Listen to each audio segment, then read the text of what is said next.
Hey, what's going on, guys? And welcome back to Sense of South Jersey with me, Kellen, for another fragrance review. This is a review that I've had in the works for a long time. You know, I kind of put it off, forgot about it. People have asked me on multiple occasions, when are you going to review this fragrance?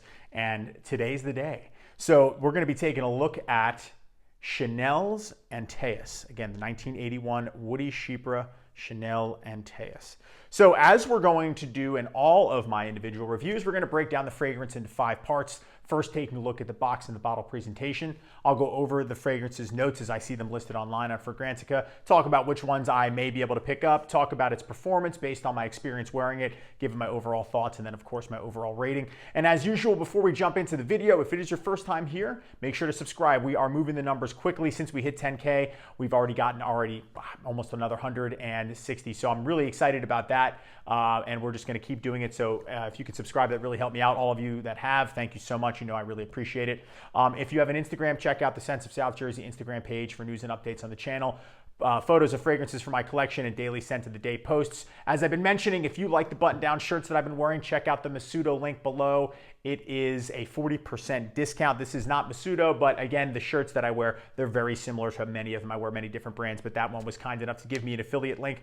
And if you're interested in purchasing fragrances directly from my collection, check out my Mercari page. It's full of fragrances that I'm just no longer wearing. They're discontinued, very rare, and you can check them out. Some of them are not even available in the United States. And make me an offer, reach out to me if you have a question about them. I love, you know, the interaction with people that have been watching the channel and found out about it and got some sense that they may or may not have, probably wouldn't have gotten otherwise too. So anyway, let's take a look at Chanel Antaeus. Okay, as usual, let's start things off with the presentation. First, we're going to take a look at the box. So the box has this black borderline and maroon, sort of dark red color with white lettering, Chanel Antaeus Pour Homme, eau de toilette, size and concentration here. This is a 100 ml bottle. So the box has got some brand information there, made in France, the Chanel logo on the top, and then on the bottom here. This bottle is, what does that say, 1004 or 4001 actually? Yeah, so I got this in January of 2020, pretty much before the whole world shut down. That's when I went to the mall to go buy it. Didn't have it. I drove to King of Prussia Mall, didn't have it there. That's a huge mall if you're not familiar with it, one of the biggest on the East Coast. And I ended up getting it online. So let's take a look. So this is probably a 2017 to 2020 bottle. I'm not sure. I never really looked it up. Chanel has great presentation. Like, look at this. All black bottle, piano black, shiny black. You're going to see that ring light. Antaeus Pour Homme, Chanel Eau de Toilette. On the bottom there, you can see that sticker, made in France.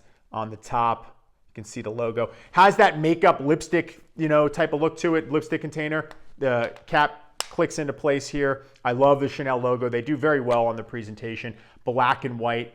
Let's take a look at the distribution here. Really nice sprayer, nice good puff here. So they always do well on the presentation. Really nice. It even comes in a box like this when they mail it to you. I've just had this for so long. Beautiful presentation by Chanel. All right, so the notes for Chanel's Antaeus Pour Homme. There's a decent amount, but actually less than I thought. I thought there was going to be a lot more given the fact that it came out in 1981. Again, same year as fragrances like Coros by Yves Saint Laurent. So in the top, we have myrrh, clary sage, coriander, bergamot, lime, and Amalfi lemon. And then in the middle or the heart of the fragrance, we have rose, thyme, basil, and jasmine. And then in the base of the fragrance, there's castoreum, oak moss, patchouli, and French labdanum. So, you know, I find it interesting the amount of citruses in the opening. I don't really get any of that. I get maybe what is myrrh, but I think maybe some of the sage, but definitely like the rose, the castoreum, and the patchouli. Those are notes that I definitely pick up on as it dries down. But again, it's very hard to detect that, and I'm not an expert, just a guy with a channel. Anyway, those are the notes for Chanel's Antaeus Pour Homme. Okay, so let's talk about the performance for Antaeus Pour Homme by Chanel. So I think it's pretty good. This came out in an era where performance was on the max with so many fragrances. Again, things like Coros or the original Drakkar Noir release. Those things have been said, I read, I hear, were extremely powerful. I have vintage Coros. It's eternal. This is pretty good. However, I don't think that it's a room filler super projector. It's a lot more subtle. It'll last and stay kind of in your own personal space. It lasts to close. Maybe I'm becoming anosmic to it, but in my experience, it definitely lasts a work day. And I've worn it to different places, out, at home, to the gym, different scenarios. But I still am not getting the vibe that it's leaving a massive scent trail. And it may, again, sometimes you just don't know, but usually with scents like Koros, so those early 80 scents, you can tell like, oh God, this thing is rocking. Like I can smell myself the entire time. When this is on me, after maybe the first 15, 20 minutes, I am only getting whiffs of it if I'm moving around. So I don't think it's gonna be a cloud room filler, but the performance is there. I do notice it, you know, if I'm like just moving around and it's been on me for a while. It just seems subtle, if that makes sense. It doesn't seem like a mega beast mode. There are things that you can get because Chanel does have a body line to help increase the performance. They have a deodorant spray, smells really nice, a little bit more floral in the sense because again, it's a deodorant spray. They have an aftershave lotion as well. Didn't even bother to do that today, guys. I'm gonna wait for another fragrance. I didn't feel like doing it, but this is what that looks like. Again, the presentation is all great. This is a splash, and they also have a deodorant. To speak to the quality of the deodorant, it's an alcohol-based deodorant, which I normally don't love for two reasons. If I use them too often, I get an irritation on my skin. And the other one is that they just shrivel up after a while. However, I've had this has not done that. So Chanel's quality is really good. And I think that's why the performance lasts. However, again, it just doesn't seem like it's a super projecting scent. Okay, guys, it's time for my overall thoughts on Antaeus Pour Homme by Chanel. The one thing that comes up is this the smoother, higher end version of Oscar de la Renta's Pour Louis? So what we're gonna do, I've already sprayed some on this hand. We'll put a little bit more on, and then we'll go back over here and put some of Antaeus on this hand. So I was on the fence about this fragrance for a long time. When I initially bought it, like I had mentioned earlier in the video, it was January of 2020. I was like heavily into Koros and wearing that often. And when I got this in the mail, I was expecting something completely different, and I was 100% disappointed. I thought this was going to be rivaling Koros in terms of its uniqueness, its funkiness, its beast mode projection. And what I got was so different from that I sort of shelved this for a while. I was kind of like, yeah, which is why it took me so long to actually make this video. And, you know, I assumed it was going to be one thing, and it wasn't. It's a lot more floral. It's a lot more subdued. It's mature. It has a little bit of funkiness, but I've only noticed that after I've gone to the gym and I've sweat and my skin dries, and then it sort of smells a little funky. But people say, oh, it's so strong, you get a fecal note. I don't get that at all. I get a little bit of leather, like almost a Fendi Uomo leather, but I like that one better than this. And I get the castoreum but the patchouli and the flowers. That's what I think I noticed the most. It's a great night out scent, definitely cool weather, but it's not that crazy. I don't think there's anything that stands out. Like when you wear a Koros, you're like, holy hell, like this stuff, there's like different facets to it. This is not a simplistic fragrance. It's relatively complex, but it almost goes at certain points. I smell it in the air like a unisex scent. Like it smells like this color reminds me, I get like red flowers, velvet. I get a little like those descriptive words remind me of Antaeus.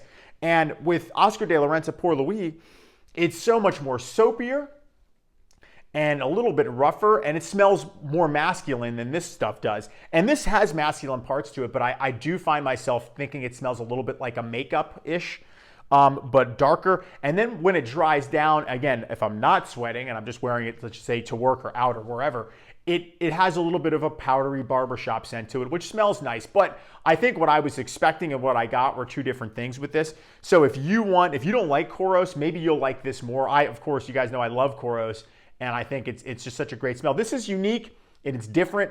It's got masculine parts to it, but it also has a little bit of I think like a floral, slightly feminine, slightly, I don't know, makeup scent to it as well. And it didn't have any iris, and that's usually what people say, that lipstick scent. But I mean, just, you look at it though. I mean, the black bottle, it has that type of vibe.